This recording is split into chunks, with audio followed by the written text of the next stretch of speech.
Hoy vamos a sumergirnos en una historia escalofriante de exploración de cuevas que terminó en desastre.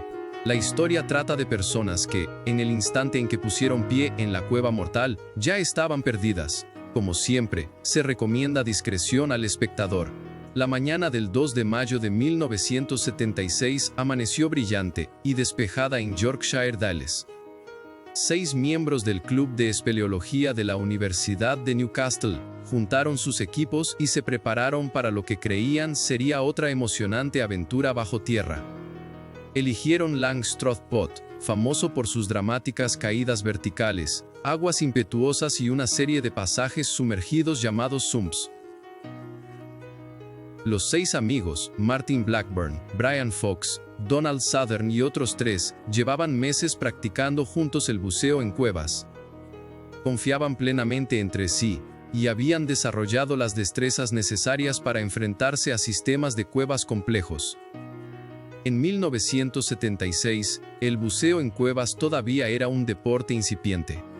Muy pocos exploradores contaban con equipos especializados, y sumergirse a pulmón por pozos subterráneos cortos era una rutina habitual. La técnica era sencilla: respirar hondo, zambullirse, impulsarse por el túnel usando los apoyos en la roca y salir a la siguiente cámara, donde al fin se podía respirar de nuevo. Se requería gran capacidad pulmonar, excelentes habilidades para nadar y una confianza absoluta en uno mismo. El grupo entró a Langstroth Pot lleno de entusiasmo. Avanzaron por las primeras cámaras con método, siguiendo rutas establecidas y revisando su equipo una y otra vez. La cueva se comportaba exactamente como habían previsto: fría, húmeda y desafiante, pero nada fuera de su nivel de experiencia. El nivel del agua era normal para la época, y las condiciones parecían perfectas para el recorrido que tenían en mente. A medida que se adentraban en Langstroth, se toparon con la célebre serie de caídas verticales y angostos pasadizos de la cueva. Superaron cada obstáculo con una precisión meticulosa.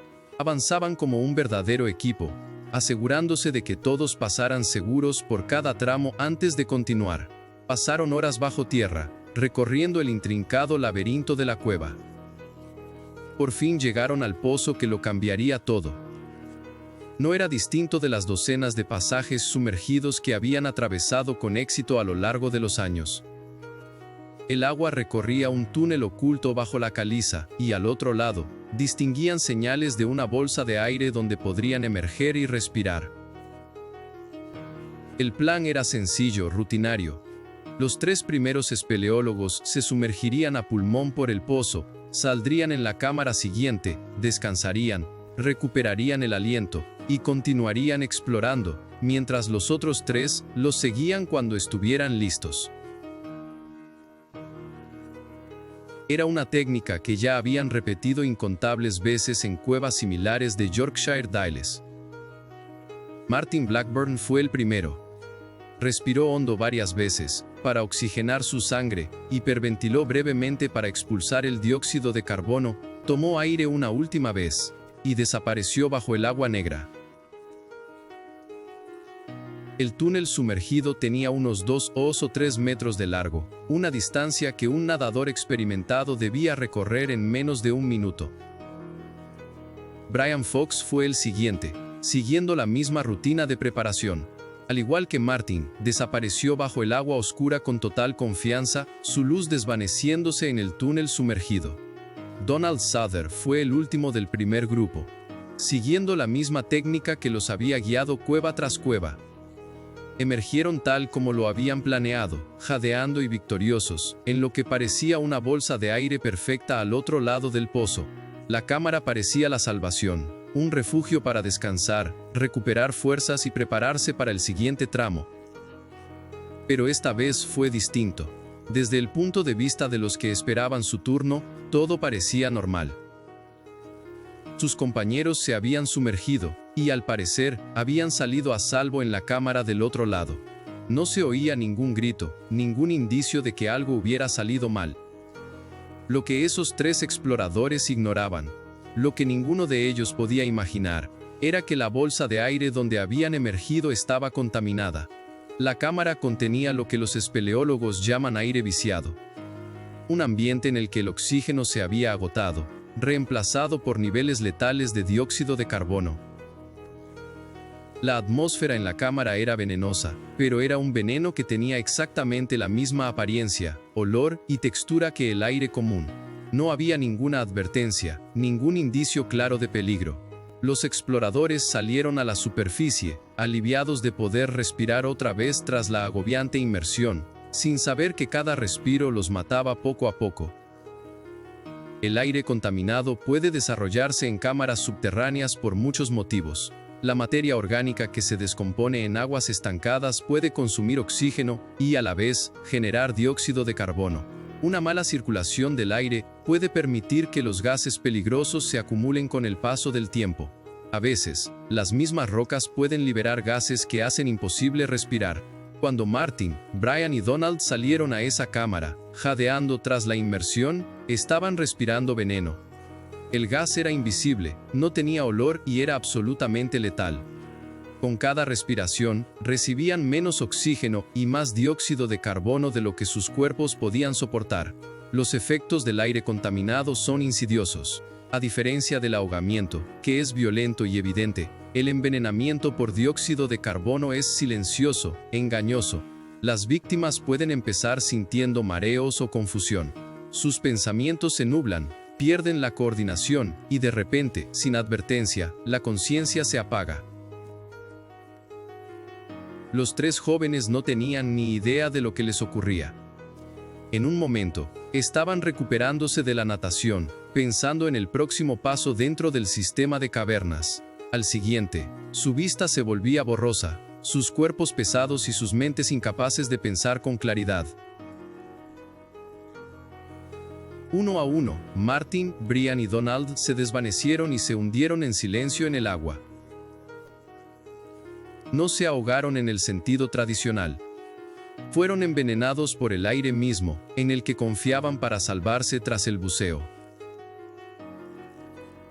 Mientras tanto, en la entrada original del pozo, los tres que quedaban esperaban que sus amigos regresaran o les indicaran que era seguro avanzar. La exploración de cuevas suele implicar largas esperas, mientras los equipos atraviesan pasos complicados, así que al principio no había motivo para alarmarse. Pero a medida que los minutos se volvían horas, la preocupación iba creciendo. El sistema de cuevas más allá del pozo no era especialmente grande ni complejo. Sus amigos ya deberían haber regresado, o al menos hecho algún sonido para demostrar que estaban bien y seguían explorando. Gritaron. Ninguna respuesta llegó, solo el incesante sonido del agua corriendo. Intentaron alumbrar el pozo con sus linternas, buscando cualquier rastro de sus amigos, pero la oscuridad del agua no mostraba nada. Al final, tuvieron que tomar la decisión más temida por cualquier explorador de cavernas. Tuvieron que suponer que algo había salido mal y activar los procedimientos de emergencia. Eso implicaba que uno debía abandonar el sistema de cuevas y buscar ayuda afuera, mientras los otros vigilaban la situación bajo tierra. Cuando los equipos de rescate finalmente llegaron a Langstroth Pot, con todo el equipo necesario y aparatos de respiración, hicieron un hallazgo que impactó incluso a los más experimentados especialistas en rescate de cavernas. Los tres desaparecidos fueron encontrados en la cámara de aire, más allá del embalse, sin luchar en el agua, sin aferrarse a las rocas, simplemente flotando en paz, como si se hubieran quedado dormidos.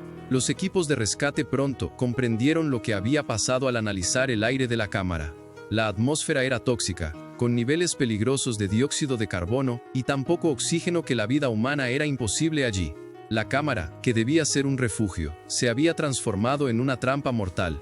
Martin Blackburn, Brian Fox y Donald Southern murieron, no por un derrumbe trágico ni por una inundación, sino por respirar aire que parecía común y corriente, pero era veneno puro. Habían completado con éxito la inmersión por el pozo, llegaron a lo que parecía un sitio seguro y fueron asesinados por el elemento que más necesitaban para vivir. Los rescatistas tuvieron que usar equipo de respiración especial y actuar deprisa para no caer ellos mismos víctimas. Incluso con el equipo adecuado, solo pudieron permanecer un tiempo limitado en la cámara contaminada, antes de retirarse a zonas donde el aire era respirable. La investigación posterior reveló la cruel ironía detrás del desastre de Langstroth Pot. Estos 3 jóvenes habían hecho todo bien, según las prácticas de exploración de cavernas de su tiempo. Ellos eran expertos, equipados como mandaban los estándares de los años 70, y seguían técnicas probadas en incontables sistemas de cuevas. El problema no fue un error humano, ni tampoco una imprudencia. El problema fue que se toparon con un fenómeno natural poco entendido y prácticamente imposible de detectar sin equipo especializado, algo impensable para exploradores aficionados en los años 70. Hoy, cualquier explorador serio de cavernas conoce la historia de Martin Blackburn, Brian Fox y Donald Southern. Sus nombres se pronuncian con respeto en entrenamientos y charlas de seguridad. Sus muertes son la prueba de ello. Ni siquiera el aire que respiras es confiable si no lo verificas. Si este video te conmovió o te hizo pensar en los verdaderos riesgos de la espeleología, suscríbete al canal. Dale like, comparte con quienes aman las aventuras bajo tierra, y activa la campanita para recibir más contenido sobre exploración de cavernas, siempre con responsabilidad y respeto por la vida.